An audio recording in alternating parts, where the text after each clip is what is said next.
Saludos amigos y bienvenidos a este episodio número 55 del podcast Las Cosas Como Son, que usted puede ver en su versión de vídeo en la página de Facebook Profesor Ángel Rosa o en el canal de YouTube también Profesor Ángel Rosa, o escuchar su versión de audio en todas las plataformas importantes de audio podcast: Apple Podcast, Google Podcast,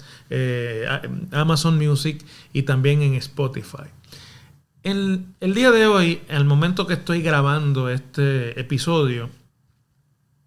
han llegado múltiples informaciones sobre el devenir, el desarrollo de varios de los casos de corrupción que le hemos estado siguiendo la pista en Puerto Rico como parte de acusaciones de la justicia del gobierno de los Estados Unidos, el gobierno federal en Puerto Rico. Así que quiero hoy dedicar el episodio un poco a discutir por dónde van estos casos. El día en que yo estoy grabando se acaba de entregar a la justicia federal el banquero venezolano Julio Herrera Bellutini,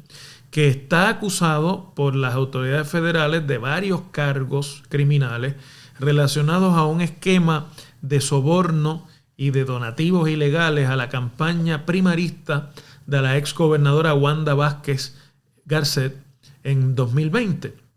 Herrera Bellutini, que estaba hasta ahora prófugo de la justicia, a diferencia de la exgobernadora y del otro acusado en ese caso, Mark Rossini, pues finalmente se entregó a la 1:30 de la tarde mediante una videoconferencia a la justicia federal ante la magistrada Giselle López Soler del Tribunal de Puerto Rico. De acuerdo con las mociones presentadas en el expediente del caso, una de las abogadas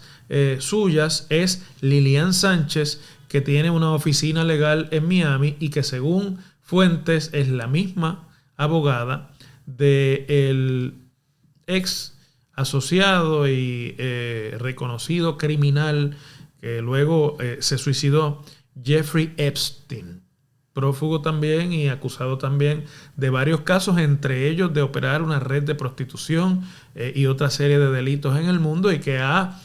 manchado con sus revelaciones inclusive a miembros de la Casa Real Británica. Así que finalmente el banquero Herrera Bellutini se entrega y se hace declaraciones de no culpabilidad, por lo que va a enfrentar obviamente los cargos criminales en un juicio que eventualmente costará mucho dinero, pero él tiene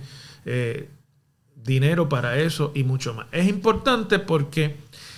la ambición de Herrera Bellutini, su intención de utilizar su poder económico como presidente de un banco de inversiones en Puerto Rico y de influir sobre las determinaciones tomadas por la gobernadora Wanda Vázquez, realmente son lo que causó en gran parte la acusación en ese esquema de sobornos, que es una de las acusaciones más graves que sobre funcionario público alguno haya ocurrido en Puerto Rico. Fundamentalmente, si ustedes recuerdan, Herrera Bellutini intentó, a través de una red de influencias y de donativos, de financiar parte de la campaña de la exgobernadora en primarias a la gobernación, y los alegatos de la justicia federal es que lo hizo a cambio de que se destituyera al comisionado de seguros de Puerto Rico, que estaba esa oficina suya, que es la reguladora de la banca en el país, iniciando una investigación contra el banco que dirigía Herrera Bellutini desde Puerto Rico, pero que no hacía negocios en Puerto Rico, sino desde Puerto Rico hacía las transacciones bancarias, y que está en la mirilla del comisionado de instituciones financieras por sospechas de lavado de dinero. Así que estamos hablando realmente de un pez grande de la justicia, conocido también en el mundo de la banca venezolana como una persona sin escrúpulos y capaz de cualquier tipo de arreglo ilegal. Finalmente se ha entregado a la justicia. Igualmente ha surgido por el lado de la otra candidatura del Partido Nuevo Progresista en Puerto Rico a la gobernación, en primarias y que finalmente resultó electo gobernador de Puerto Rico, que es la campaña de Pedro Pierluisi. Una serie de declaraciones reveladoras, controversiales y que han traído aclaraciones que hasta cierto punto aclaran menos de lo que se había dicho, alrededor de cuánto conocimiento puede haber tenido el gobernador de Puerto Rico, Pedro Pierluisi, de un esquema para esconder la identidad de los donantes de un supercomité de acción política que su amigo de la infancia, Joseph Fuentes Fernández, contador público autorizado radicado en los Estados Unidos, organizó no solamente para esconder los donativos, sino con organizaciones que nutrían a este supercomité de acción política, fatulas o fantasmas de las cuales su inscripción como para hacer negocios en Puerto Rico estuvieron siempre y están siendo cuestionadas. A Joseph Fuentes Fernández, las autoridades de la justicia federal en Puerto Rico le acusaron de ese delito menor de haber escondido la identidad de donantes dentro de las leyes federales a cambio de que colaborara con la justicia federal con información que pudiera nutrir investigaciones que había hecho o que estaba llevando a cabo la justicia federal, presumiblemente que podían involucrar a personajes políticos allegados al esquema que él montó para la campaña de Pedro Pierluisi, y eventualmente la justicia federal también usó parte de la información que él aportó mediante grabaciones de conversaciones y otra serie de declaraciones para nutrir la misma acusación contra la gobernadora Wanda Vázquez Garcet, el banquero Herrera Bellutini y ese otro entramado de intercambio de intereses o de venta de influencia y de intereses en Puerto Rico. A Joey Fuentes Fernández, el Tribunal Federal le impuso el viernes pasado una condena de 1 año y 2 meses de cárcel que se entiende rebajada por la contribución que hizo de información para procesar actos delictivos a la justicia federal. Pero esa condena de cárcel en realidad se materializó y no se le perdonó la cárcel a Joey Fuentes porque la justicia federal, el FBI y la Fiscalía Federal descubrieron que en el transcurso de esa colaboración Fuentes Fernández pudo haber informado a las personas a las que estaba grabando de que él estaba actuando como informante de las autoridades federales. Y en una especie de movida de doble agente estaba no solamente engañando a las autoridades federales sobre su colaboración, sino informando a posibles objetivos de la investigación federal en la que él colaboraba de su trabajo de colaboración.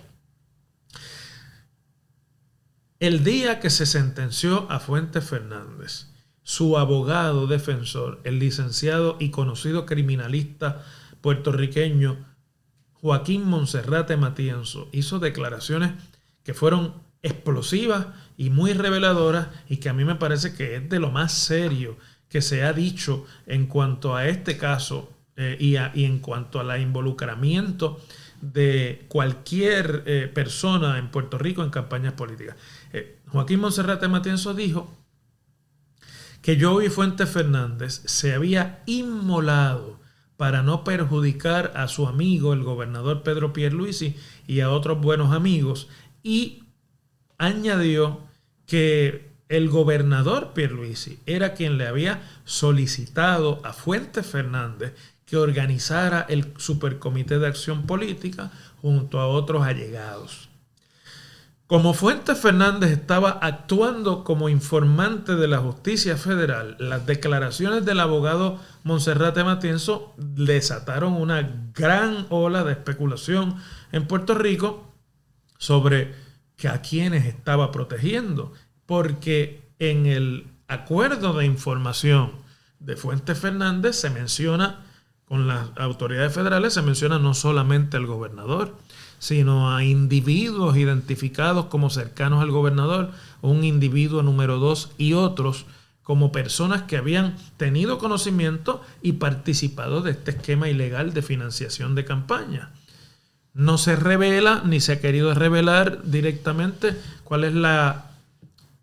identidad de estos allegados, pero se especula sobre miembros allegados de la familia del gobernador y personas que pueden haber tenido participación mayor en el financiamiento de la campaña del gobernador, como a estas personas que contactaron a Fuentes Fernández, le dieron la encomienda de organizar este esquema ilegal del que ahora es convicto y cumple una condena de 1 año y 2 meses de cárcel.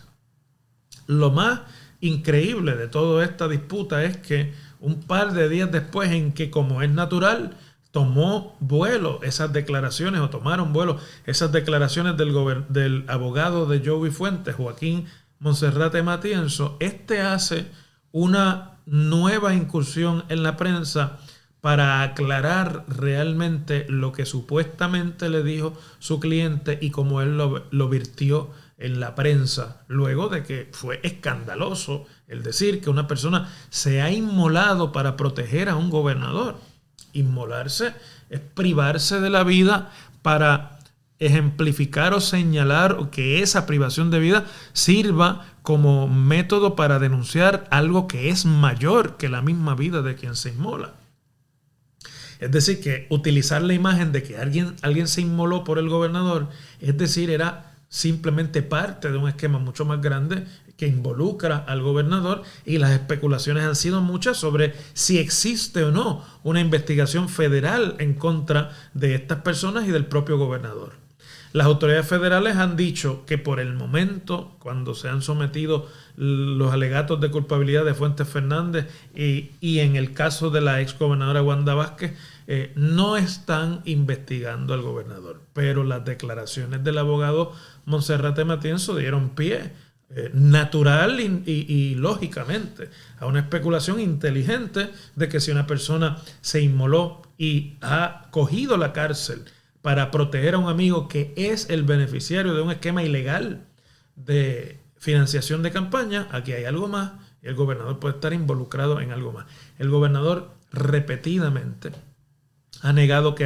le haya pedido a Fuentes Fernández que organizara ese esquema o que tenga algo que ver, pero claro, las declaraciones de su abogado dieron al traste con esa negativa.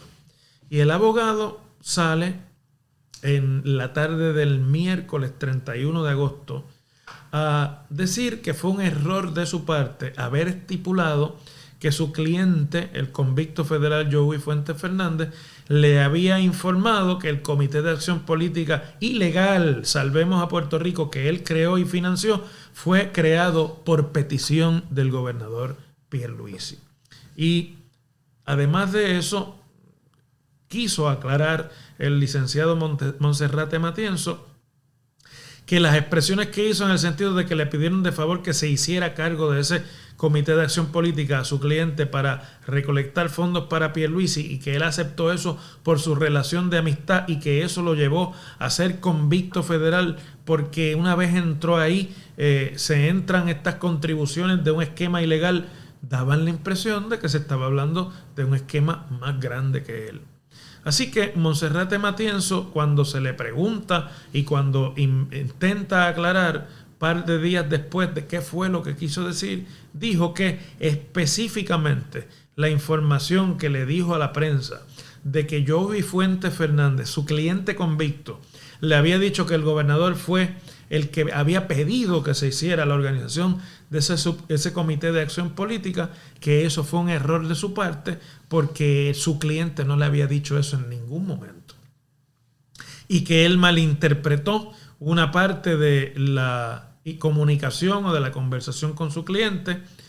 y que él había entendido que Fuentes Fernández le había dicho lo que después alegó no había dicho. Pero que sobre el Comité de Acción Política él no le había dicho, su cliente Joey Fuentes, directamente a su abogado, que el gobernador lo había solicitado y que eso fue un error de interpretación de su parte. Y además expuso que el malentendido había ocurrido en una conversación en la que había otras personas y de la cual él como abogado no había tomado nota. Cuestionado obviamente por un reversazo de esa naturaleza, porque lo alegado, si era falso, raya en la violación de los cánones de ética de la profesión de la abogacía, Porque, está haciendo una imputación criminal contra un ciudadano, llámese el gobernador o cualquier allegado. Pues el licenciado Monserrate Matienzo dijo que su cliente, Joey Fuentes, le había llamado y le había dicho: mira, Juaco, que es el apodo del licenciado, no dije eso, yo nunca te dije eso a ti. Y que él había aceptado ante esa reclamación de su cliente que lo había hecho mal y que prometía que iba a solicitarle a la prensa una aclaración. Posteriormente dijo: yo entendí mal y acepto mi error y lo trataré de corregir lo antes posible. Ante esas declaraciones del licenciado Monserrate Matienzo, que básicamente son una especie de excusa pública de haber llevado estas expresiones hasta un nivel de alto compromiso para el gobernador, pues el gobernador emitió declaraciones sosteniéndose en que no participó ni había solicitado lo que se había alegado que él había solicitado, y que no iba a emitir declaraciones adicionales sobre este tema. Y finalmente, el pasado martes 30 de agosto, la Justicia Federal también dio a conocer el alegato de culpabilidad de un contratista del gobierno municipal de Cataño, cuyo alcalde ha hecho alegato de culpabilidad por corrupción, un municipio de la zona norte de Puerto Rico, y contratista de otros municipios adicionales, como el municipio de Bayamón. Se llama José Bou Santiago, el contratista, que se declaró culpable por cargos de corrupción ante la justicia federal por haber incurrido en delitos de corrupción en su relación con el municipio de Cataño, entre otras cosas haciéndole obsequios como relojes de lujo y otras joyas al alcalde para lograr la relación de contratación o de contratante que tuvo con ese municipio, mientras el alcalde José Cano Delgado, o Félix el Cano Delgado, fue ejecutivo municipal. Lo que se alegó ahí y lo que trascendió a la luz pública fue que en una corporación organizada por Bou, de nombre Bou Maintenance Service Corporation, y otras no encarnaciones, pero versiones de esa misma relación de negocios, Bou había alquilado a través de un negocio de vehículos una camioneta, una guagua de lujo por $4,500 mensuales, un poquito más, al municipio de Cataño, para que fuera utilizada como vehículo oficial del alcalde, y que ese y otros contratos más que había obtenido allí se dieron obviamente por relaciones de negocio mala vida. Bou Santiago, además de ser un contratista del municipio de Bayamón muy reconocido, contratos para el deshiervo de áreas verdes y otra serie de negocios asociados con mantenimiento, había expandido sus negocios y había, sin serlo él, ofrecido contratación de abogados y de otra serie de servicios especializados también a la representante Yashira Lebrón del municipio de Bayamón, lo que ha puesto la lupa sobre la posibilidad de que con esta declaración de culpabilidad, si se está dando en algún tipo de colaboración con las autoridades federales, se puede descubrir algún esquema asociado al municipio de Bayamón o a los políticos de la región de Bayamón. El alcalde de Bayamón, Ramón Luis Rivera, en la mañana del miércoles 31 anunció la terminación inmediata por decisión de su administración de los contratos de Bou Santiago y de sus compañías con el municipio de Bayamón. Y acto seguido, el alcalde comunicó que ha contraído y ha dado positivo a la prueba de COVID-19 y que por lo tanto estará fuera de la palestra pública por varios días mientras se recupera del coronavirus o del COVID-19. Una salida muy coincidental con una discusión que en este momento se está dando y que pone la lupa sobre uno de los bastiones políticos más importantes que tiene el Partido Nuevo Progresista en Puerto Rico, que es el municipio de Bayamón, el distrito de Bayamón, que sin lugar a dudas es el más sólido de los distritos políticos en términos de control municipal y también control de votos y del el apoyo legislativo que tiene el Partido Nuevo Progresista en el país. Toda esta pléyade de anuncios y de declaraciones y de revelaciones que yo he tratado de resumir en este episodio para ustedes, revela, más allá de si puede haber evidencia o de si no va a haber evidencia o de si unos están involucrados y otros no, algo que a mí me parece que es trágico para Puerto Rico. Y es que la corrupción es hoy día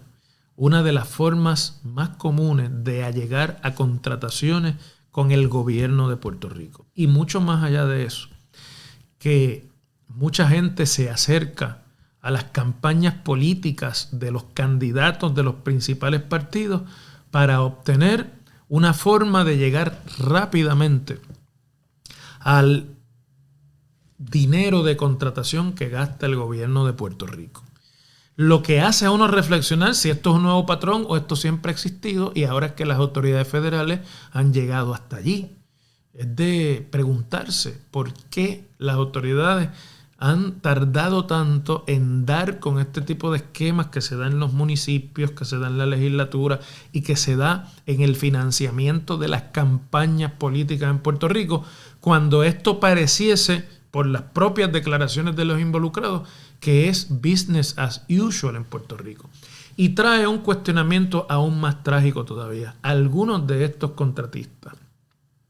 algunos de estos allegados de las diferentes tiendas políticas en Puerto Rico, carecen realmente de ninguna cualidad que pudiera venderse como capacidad para contratación en la empresa privada. Por eso yo resiento, aunque yo no soy empresario, que a este tipo de corruptos se le llame empresario, porque en realidad no tienen una sola célula en su cuerpo de empresarismo. Son chupadores de la nómina pública y del presupuesto público. Si no fuera por los contratos que obtienen de gobiernos municipales o del gobierno estatal o de las corporaciones públicas, no tendrían ningún negocio, porque compitiendo en el mundo privado no podrían realmente ofrecer ningún servicio efectivo. Es decir, que en Puerto Rico el término empresario tiene una especie de nueva definición, que son los empresarios a la medida del proceso político partidista. Eso es una gran tragedia porque es una puerta giratoria que engendra graves y grandes grados de corrupción, altísimos grados de corrupción que ya están aflorando en cada una de las investigaciones en las que se revela y que están produciendo, pienso yo, el mayor número de declaraciones de culpabilidad por corrupción en la historia de Puerto Rico. Alcaldes, contratistas, legisladores, y ahora enfrentamos la posibilidad de un esquema que va a ser visto en juicio, que involucra inclusive a una gobernadora y a unos allegados a su campaña que actuaban a todas luces de forma mafiosa. Para el servicio público en Puerto Rico y para la garantía de transparencia en el uso de los fondos públicos, esto es una gran tragedia. Y yo creo que no lo debemos tomar como cosa leve ni como un business as usual. Es decir, todos los políticos son corruptos, la política es sucia, la política es corrupta.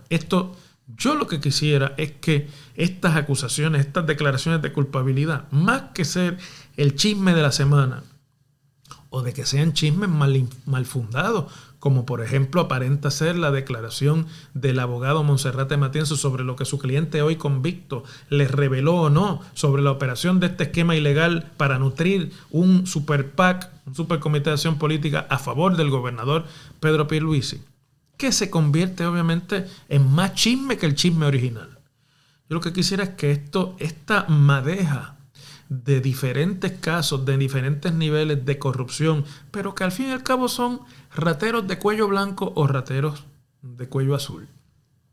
no les sirva a los puertorriqueños de llamado y de reflexión, de despertar a la realidad de que el proceso político está infectado de este mal. Se ha convertido este mal en un cáncer que prevalece en la gestión pública en Puerto Rico y le impide a los ciudadanos en Puerto Rico el acceso a servicios honestos de parte de sus funcionarios electos. Si esto no se detiene, vamos a tener decenas de convictos, decenas de declaraciones de corrupción y una lista interminable de figuras de los dos partidos políticos embarrados por estos esquemas de inversionismo y de empresarismo político de embuste formado alrededor de la influencia política. Y la única manera de parar eso es haciendo uso inteligente del voto